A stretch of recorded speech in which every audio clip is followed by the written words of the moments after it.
kami kasama ang kanyang ina at mga kapatid. Ang paninyo mo, baka makalimutan mo. Ako na ako, ha? Nakapagpasalamat na ba ako sa kanya pinatuloy mo dito dito? Oo naman, araw-araw. O, sige na. Baka malate ka na. Swerte ko naman. Dalawang magaganda yung naghahatid sa akin. Alis na ako, ha? Bye-bye. Ingat ka.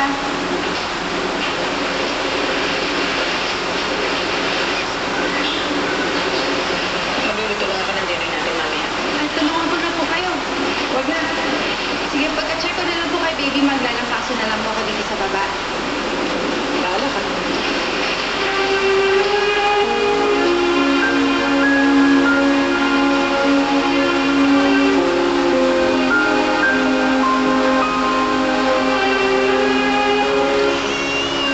Ano ba to?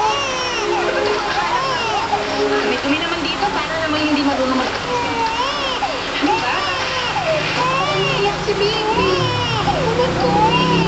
Pinalitan ko na po eh, tapos nagtimpla na ako ng gatas para nagugutom po. Uy, baka naman kasi mamaya, inayaan mo mababad sa kasa. Huwag ka na umiyak. Aakit ako, mag-ibihis ako. Oo, pinapabaya ka mababad sa kasa.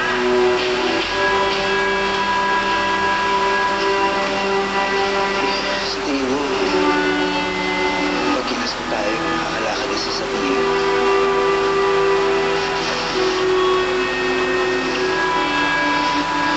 Kasi nandun siya. Gusto ko nandun din talaga mo.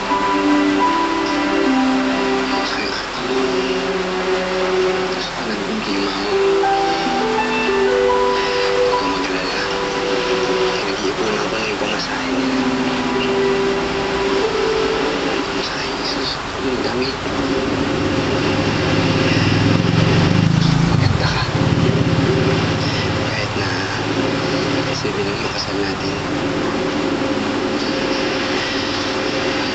Gusto ko maganda yung reception. Parang yung mga pinapakita sa atin ni Hassel. Yung mga kinikita niya kasal.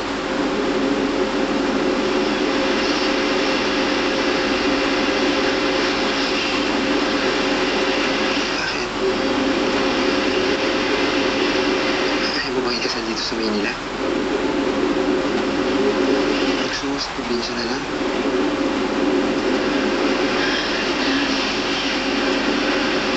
Bakit gusto mo akong pakasalan?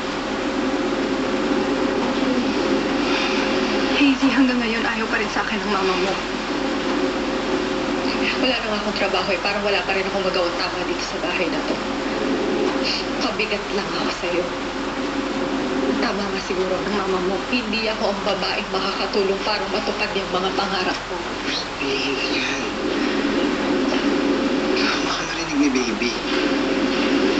Akalain niya totoo yung mga Eh, sinabi. totoo naman, di ba? Alam mo, kung minamaliit mo yung sarili mo ng ganyan, parang minamaliit mo tayong dalawa. Hindi ka ba naniniwala sa atin? Nung mga bata pa kami, kahit mahirap kami, okay lang basta magkakasama kami. Basta magkakasama kami magkakapatid, okay na magiging masaya kami. Lagi kong pinagdadasal yun. Pero pinaghiwa-hiwalay kami.